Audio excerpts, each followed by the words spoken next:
Hello students, today we are going to start our next bit in the topic trigonometry first. So let's see domain range of a trigonometric functions. Domain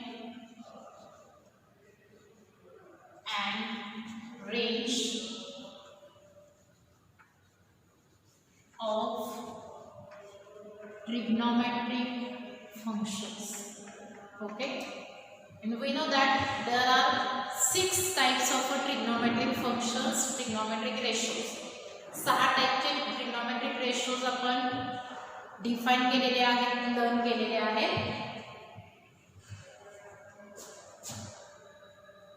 sin x, cos x, tan x, cot x, sec x and cosec x. हे 6 trigonometric functions आपण बघितलेले आहेत, define केलेले आहेत. Then after या trigonometric functions साठी आपल्याला domain and range find करायची आहे. आता ही डोमेन अँड रेंज फाइंड करण्यासाठी फर्स्ट ऑफ ऑल आपल्याला बघायचं आहे की डोमेन म्हणजे काय आणि रेंज म्हणजे काय. आता जे काही फंक्शन्स आहेत ते आपण डिनोट करण्यासाठी y = f of x हे सिम्बॉल यूज करतो. It means that y is the functions of x. y हे x या व्हेरिएबलचं काय आहे, फंक्शन आहे. आणि या फंक्शन मध्ये लक्षात घ्या x हा जो काही व्हेरिएबल आहे it is a independent variable. x is the independent variable and y is the dependent variable. म्हणजे suppose we have to consider the function. एक फंक्शन आपण कन्सिडर करूयात y = x + 1. एक फंक्शन घेतलेला आहे आपण. या फंक्शन मध्ये बघा x हा काय आहे, तुमचा इंडिपेंडेंट व्हेरिएबल आहे आणि y depends on x. y हा काय आहे तर डिपेंड ऑन दिस व्हेरिएबल. म्हणजे या ठिकाणी x ची व्हॅल्यू तुम्ही जेव्हा चेंज करा सायमल्टेनियसली तुमच्या y च्या व्हॅल्यू काय होणार आहेत त्याच्याबरोबर चेंज होणार आहे. Suppose we have to put the value of x is 1. x ची व्हॅल्यू जर तुम्ही या फंक्शन मध्ये 1 ठेवली, we get the value of y is 2. Value of x put 2. x जर 2 ठेवला तर we get the value of y is 3. हे काय आहे तुमचं फंक्शन्स. म्हणजे याच्यामध्ये x हा काय आहे इंडिपेंडेंट व्हेरिएबल आहे आणि y हा जो व्हेरिएबल आहे तो काय असणार आहे तुमचा डिपेंडेंट व्हेरिएबल. आता या फंक्शन मध्ये जे तुमचे ट्रिग्नोमेट्रिक फंक्शन्स आहेत त्या ट्रिग्नोमेट्रिक फंक्शन्सचे आपल्याला डोमेन अँड रेंज फाइंड करायचे आहे.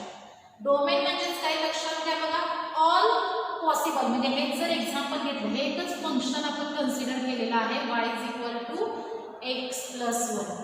याच्यामध्ये set of all possible values of x म्हणजे ज्या x च्या व्हॅल्यूसाठी तुमचं हे फंक्शन डिफाइंड होणार आहे त्या ऑल x च्या व्हॅल्यूच्या सेटलाच आपण काय म्हणणार आहे डोमेन. म्हणजे फॉर एक्झाम्पल जर डायग्रामॅटिकली जर बघितलं तर हा आहे तुमचा सेट x आणि या ठिकाणी सेकंड सेट कन्सिडर केलेला आहे आपण y.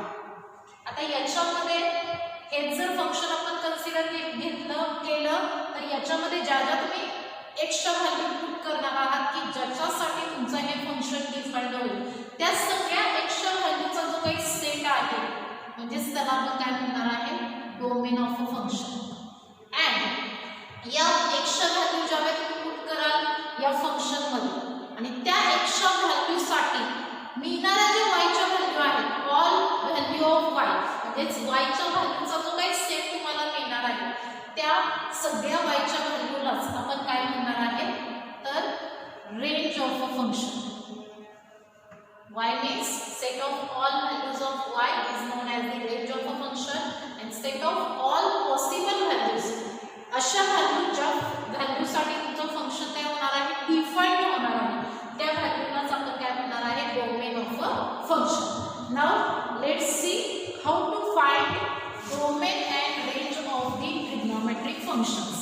आता आपल्याला पहिलं फंक्शन घ्यायचं आहे ट्रिग्नोमेट्रिक फंक्शन sin x आणि या sin x फंक्शनचे domain and sine range find out करायची आहे. So first function is here y is equal to sin x. आता या फंक्शनचे पहिल्यांदा आपल्याला डोमेन फाइंड करायचे आहे and then after we have to find the range of sin x. आता डोमेन ऑफ फंक्शन बघा sin x. sin x ची जर ट्रिग्नोमेट्री तुम्ही बघितली तर हा जो काही x आहे ते sin ट्रिग्नोमेट्री जी आहे ती फॉर एव्हरी रियल नंबर साठी काय होते डिफाइंड. म्हणजे असं एकही अँगल नाही की ज्या अँगल साठी तुमचा sin हा डिफाइंड होत नाही. किंवा फॉर एक्झाम्पल आपण जो टेबल प्रिपेअर केलेला आहे 0 to 90 मध्ये 0 30 45 60 आणि 90 हे जर काही सम अँगल आपण स्टँडर्ड अँगल जर घेतले तर बघा या प्रत्येक अँगलला तुमची साइन ट्रिग्नोमेट्री काय होते तर डिफाइंड होते. म्हणजे साइन ट्रिग्नोमेट्री असा एकही अँगल नाही की ज्याच्यामध्ये साइन हा डिफाइंड होत नाही. म्हणजे domain of this function is we take every real number. म्हणजे हा जो काही फंक्शन आहे sin x हा प्रत्येक रियल नंबर साठी काय होतो डिफाइंड होतो. आता बऱ्याच जणांना असा प्रश्न पडला असेल तर साइन तर आपण अँगल साठी डिफाइंड म्हणजे ट्रिग्नोमेट्री कुठली असेल तर ती अँगल साठी डिफाइंड करतो. मग या ठिकाणी आपण रियल नंबर काय घेतलेले आहे. आता एक लक्षात घ्या अँगल मेजर करण्याच्या दोन सिस्टीम आपण अँगल अँड मेजरमेंट मध्ये लर्न केलेले आहे. अँगल आपण एकतर डिग्री मध्ये मेजर करतो अदरवाइज रेडियन मेजरमेंट मध्ये. म्हणजे अँगल दोन सिस्टीम मध्ये मेजर. आता त्यातले जे रेडियन मेजरमेंट मध्ये अँगल आहे ते all those angle same as the काय असणार आहे रियल नंबर. म्हणजे फॉर एक्झाम्पल बघा pi angle pi this is the angle in the radian measure. आता ऍक्च्युली पायची व्हॅल्यू आपल्याला माहित आहे. म्हणजे या ठिकाणी तुम्ही साइन ऑफ पाय डिफाइन केलेला आहे. साइन ऑफ पायची व्हॅल्यू तुम्ही फाइंड केलेली आहे. पाय हा जो काही अँगल आहे तो डिग्री मेजरमेंट मध्ये काय असणार आहे तुमचा 180. आणि या पायची व्हॅल्यू जर आपण नंबर सिस्टीम मध्ये जर बघितली तर साइन ऑफ 3.14 आणि 3.14 पायची व्हॅल्यू काय आहे तुमची 3.14 आणि 3.14 हा काय आहे रियल नंबर आहे. म्हणजेच लक्षात घ्या जे ऑल अँगल्स आहेत रेडियन मेजरमेंट मध्ये ते सगळे अँगल सेम ॲज काय असणार आहेत तर रियल नंबर. म्हणजेच रियल नंबर हे सुद्धा काय आहेत तुमचे अँगल्सच आहेत but they are measured in radian radian measure. Okay so see the function y is equal to sin x. Domain of this function म्हणजेच हे जे काही फंक्शन आहे हे सगळ्या रियल नंबर साठी काय होतं तुमचं डिफाइंड होतं. म्हणजेच all possible values of x कुठल्या आहेत तर रियल नंबर. म्हणजे या फंक्शनचा जो डोमेन आहे तो काय मिळाला आपल्याला r मिळाला. तर range of this function find करायचे. आता साइनच्या व्हॅल्यू तुम्ही काही घ्या कुठलाही रियल नंबर या ठिकाणी पुट करा किंवा साइन ट्रिग्नोमेट्री आपण काय करूया अँगल घेताना जे काही अँगल आहेत ते डिग्री मध्ये न घेता काय करूया तर रेडियन मध्ये कन्सिडर करूया. हा अँगल आहे तुमचा 0. हा जो काही अँगल आहे 30 इट मीन्स π/6. 45 मीन्स π/4. 60 मीन्स π/3 आणि 90 मीन्स π/2. आता या प्रत्येक अँगलला जर आपण साइन ट्रिग्नोमेट्री डिफाइन केली all these values of x या सगळ्या काय आहेत एक्सच्या व्हॅल्यूज. आता या एक्सच्या व्हॅल्यू जेव्हा तुम्ही या इक्वेशन मध्ये पुट कराल त्यावेळी we get the value of y. आता ज्या y च्या व्हॅल्यूज आहेत त्या काय मिळतात का आपल्याला value of sin 0. sin 0 means y. Value of y get 0. Sin 30 we get the value half. Then sin 45 we get the value 1/√2. Sin 60 we get the value √3/2. And sin 90 get the value 1. आता ज्यावेळी तुम्ही कुठलेही angle घ्या म्हणजे we take any real number, every real number ज्यावेळी तुम्ही consider कराल या ठिकाणी x ची जागा ज्यावेळी प्रत्येक रियल नंबरने रिप्लेस कराल त्यावेळी मिळणाऱ्या ज्या y च्या व्हॅल्यूज आहेत त्या लाई बिटवीन -1 to 1 म्हणजे साइन ट्रिग्नोमेट्री प्रत्येक अँगल साठी जी तुम्हाला व्हॅल्यू देते ती व्हॅल्यू नेहमी -1 आणि 1 च्या मध्येच लाई होते. -1 पासून 1 म्हणजे 1 पेक्षा मोठी व्हॅल्यू साइन ट्रिग्नॉमेट्री तुम्हाला देत नाही किंवा वजा 1 पेक्षा लहान व्हॅल्यू साइन ट्रिग्नॉमेट्री तुम्हाला देत नाही. म्हणजेच domain of this function is every real number but range of this function we write closed interval -1 to 1. closed interval means या इंटरवल मध्ये वजा 1 आणि 1 हे दोन्ही नंबर तुमचे लाय होतात आणि या दोघांमध्ये लाय होणारे इनफायनाइट नंबर्स आहेत ते सगळे नंबर या इंटरवल मध्ये काय होतात लाय होतात. आता जर ग्राफिकली जर आपण बघितलं तर बघा ग्राफ ऑफ दिस फंक्शन हे जे पहिलं फंक्शन आपण घेतलेलं आहे sin x याचा आपल्याला ग्राफ ड्रॉ करायचा आहे. Suppose we have to consider some angles.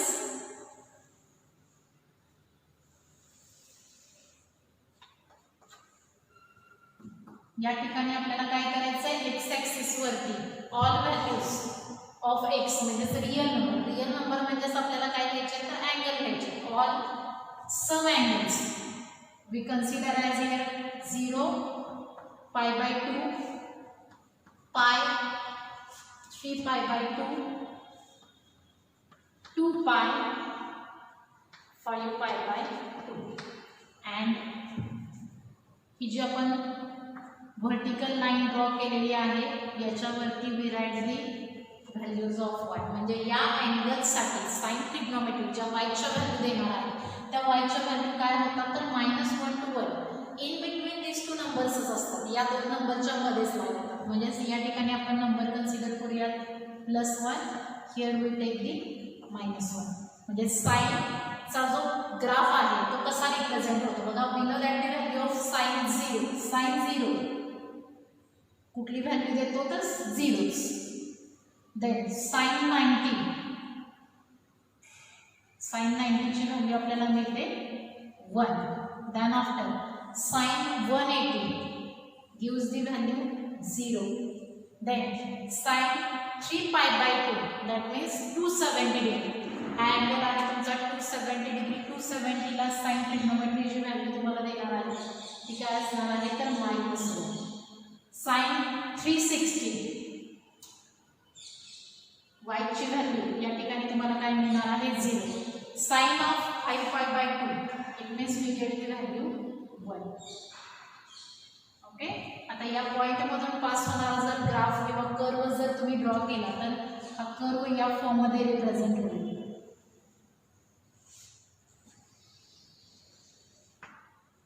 आता लक्षात घ्या या ठिकाणी जर हा ग्राफ आपण ऑब्झर्व केला किंवा या ठिकाणी अजून एक अँगल आपण रिप्रेझेंट करूया 4π.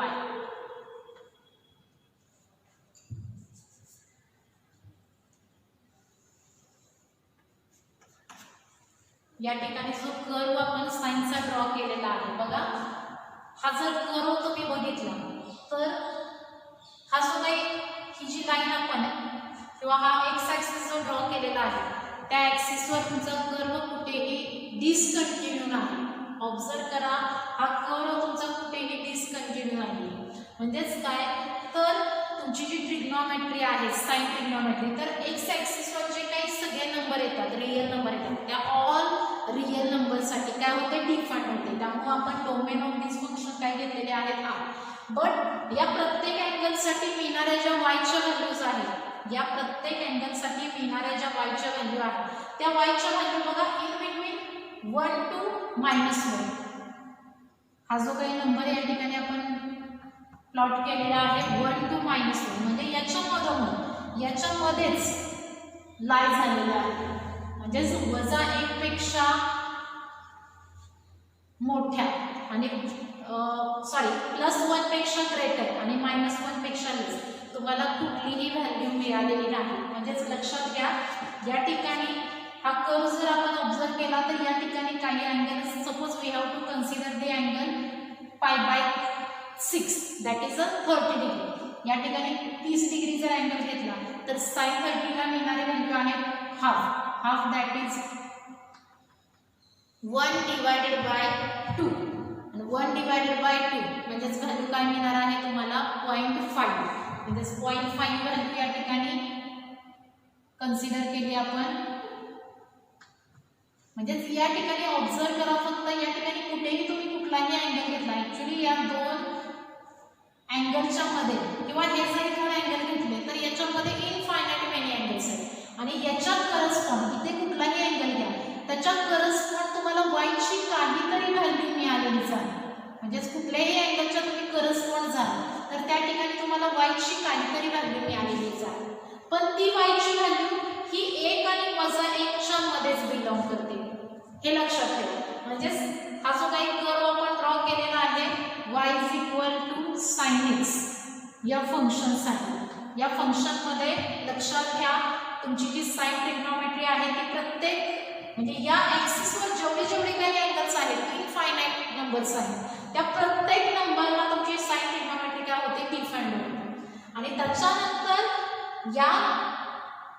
याची जागा एक्सची ज्यावेळी तुम्ही रिअल नंबरने रिप्लेस कराल त्यावेळी हा जो काही व्हॅल्यू देणार आहे वायच्या त्या वायच्या व्हॅल्यू बट लाईन बिटवीन काय असणार आहेत 1 to -1. म्हणजेच हे फंक्शन जे आपण पहिलं घेतलेले आहे याचे डोमेन आहेत every real number because this trigonometry is defined for all real number and range of म्हणजेच याच्या ज्या वायच्या व्हॅल्यूज आहेत त्या इन बिटवीन काय असणार आहेत -1 to 1. हे आपण फर्स्ट फंक्शन बघितलेलं आहे.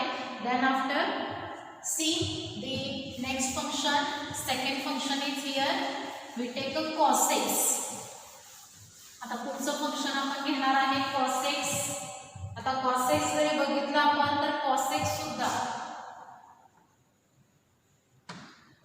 सुद्धा काय होतं तर प्रत्येक नंबरला प्रत्येक रिअल नंबरला काय होतं डिफाइंड होतं. म्हणजे cosचा जर तुम्ही टेबल बघितला असेल जो तुम्ही टेबल प्रिपेअर केलेला आहे त्याच्यामध्ये बघा cos ट्रिग्नोमेट्री डिफाइंड होत नाही, नॉट डिफाइंड असं एकही तुम्हाला एकही अँगल मिळत नाही की ज्या ठिकाणी तुमची cos ट्रिग्नोमेट्री काय झालेली नाही डिफाइंड झालेली नाही. सेकंड फंक्शन या ठिकाणी आपण घेतलेलं आहे y = cos x. आता cos x मध्ये आपल्याला पहिल्यांदा domain of this function find करायचे आहे. Domain means set of all possible values of x. अशा एक्स्ट्रा व्हॅल्यूचा सेट की ज्या व्हॅल्यूसाठी तुमचं हे फंक्शन काय होतं डिफाइंड होतं. तर लक्षात घ्या cos ट्रिग्नोमेट्री असा एकही अँगल नाहीये की ज्याला cos ट्रिग्नोमेट्री डिफाइंड होत नाही. तर cos trigonometry is defined for every real number. म्हणजे प्रत्येक अँगलला रिअल नंबर म्हणजेच काय आहेत angle in a radian major आणि त्या प्रत्येक अँगलला तुमची cos ट्रिग्नोमेट्री काय होते डिफाइंड होते. त्यामुळं या फंक्शनचे जे डोमेन आहेत म्हणजे set of all values of x काय असणार आहे तुमचा तर रिअल नंबर. आता या फंक्शनची जी रेंज काढायची आहे आपल्याला किंवा जर बघितलं तर बघा ज्या साइनच्या व्हॅल्यूज आहेत साइन तुम्हाला ज्या व्हॅल्यू देते त्याच्या आपण काही अँगलसाठी स्पॅन मध्ये जर बघितलं तर 0 to 90 मध्ये त्याच्या रिव्हर्स आपण काय करतो तर कॉसच्या व्हॅल्यू घेतो. म्हणजेच काही साइन तुम्हाला या ठिकाणी जे फंक्शन आपण घेतलेलं आहे याचे डोमेन आहेत r आणि रेंज ऑफ दिस फंक्शन याची जर तुम्ही रेंज बघितली तर ती रेंज सुद्धा काय येते -1 to 1. म्हणजे लक्षात ठेवा cos ट्रिग्नोमेट्री ज्या तुम्हाला व्हॅल्यू देते त्या व्हॅल्यू फक्त -1 आणि 1च्या मध्येच येतात. याच्या व्यतिरिक्त तुम्हाला cos ट्रिग्नोमेट्री दुसऱ्या कुठल्याही व्हॅल्यू देत नाही. म्हणजे cos थीटा हा तुम्हाला 2 व्हॅल्यू +2 अदरवाइज -2 या व्हॅल्यू कधीही देत नाही. cos ज्या व्हॅल्यू तुम्हाला देतो त्या व्हॅल्यू फक्त -1 आणि 1च्या लाईन बिटवीन म्हणजे लाईन बिटवीन -1 to 1 या इंटरवल मध्येच काय होतात लाईन होतात. म्हणजे या फंक्शनचा जर आपण ग्राफ बघितला तर बघा ग्राफ ऑफ दिस फंक्शन आपल्याला ग्राफ डिफाइन करायचा आहे, ग्राफ ड्रॉ करायचा आहे या ठिकाणी. आता या ठिकाणी जी आपण 2 लाईन्स ड्रॉ केलेल्या आहेत एक व्हर्टिकल लाईन वरती तुम्हाला व्हॅल्यूज ऑफ y घ्यायचे आणि हॉरिझॉन्टल जी लाईन आहे त्याच्यावरती x means we take a angle of function. म्हणजे डोमेन जे सगळे आहेत ते आपल्याला x ॲक्सिस वर लिहायचे आणि range of function we write draw in a y axis.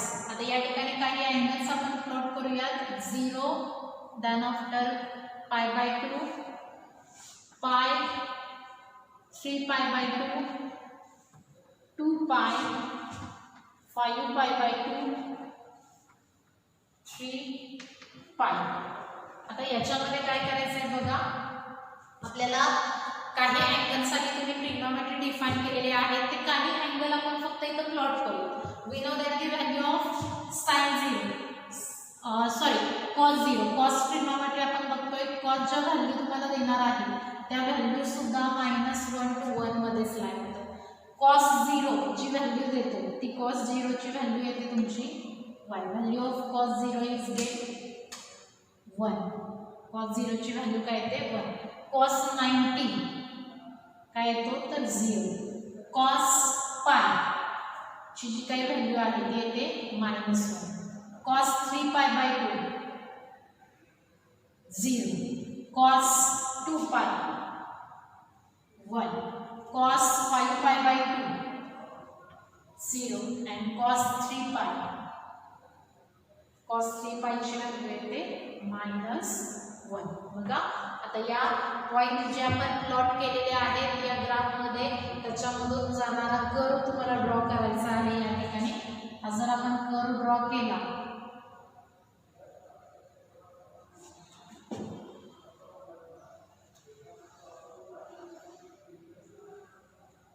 लक्षात घ्या याचा जो कर्व आपण या ठिकाणी ड्रॉ केलेला आहे कॉस ट्रिग्नोमेट्रीचा याच्या ज्या हा जर कर्व तुम्ही ऑब्झर्व केला तर हा कर्व बघा कुठेही डिसकंटिन्यू झालेला नाही.